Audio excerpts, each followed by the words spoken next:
Hello viewers, మనం ఈ వీడియోలో కుబేరా మూవీ గురించి క్రేజీ అప్డేట్ తెలుసుకోబోతున్నాం. మరి ఆలస్యం చేయకుండా వీడియోలోకి వెళ్ళిపోదాం. శేఖర్ కమ్ముల డైరెక్షన్లో ధనుష్ హీరోగా సునీల్ నారంగ్ నిర్మిస్తున్న కుబేరా సినిమా ప్రస్తుతం బ్యాంకాక్లో షూటింగ్ జరుపుకుంటుంది. ఈ సినిమాలో ధనుష్తో పాటు కింగ్ నాగార్జున కూడా నటిస్తున్నారని తెలిసిందే. సినిమా నుంచి ఈ మధ్యనే ధనుష్ ఫస్ట్ లుక్ రిలీజ్ కాగా లేటెస్ట్గా సినిమా షూటింగ్ అప్డేట్ ఇస్తూ ఒక పోస్టర్ వదిలారు. ఆ పోస్టర్లో ఒకరు వెనక్కి తిరిగి కనిపిస్తుండగా అతని ఎదురుగా శేఖర్ కమ్ముల సోఫాలో సీన్ చెబుతున్నాడు. టక్ వేసుకుని వెనకాల భాగంగా కనిపిస్తున్న వ్యక్తి ఎవరో కాదు, మన టాలీవుడ్ కింగ్ నాగార్జుననే.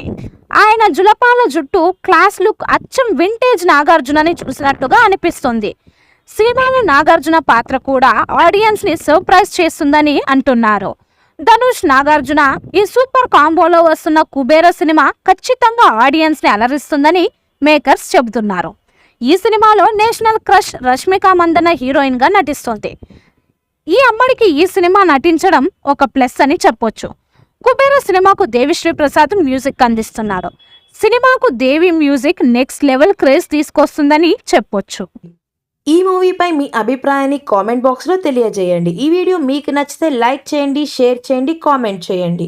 మరిన్ని అప్డేట్స్ కోసం మన ఛానల్ని సబ్స్క్రైబ్ చేయండి. అలాగే పక్కనే ఉన్న గంట సింబల్ని గట్టిగా టంగ్ టంగ్ అని కొట్టేసేయండి.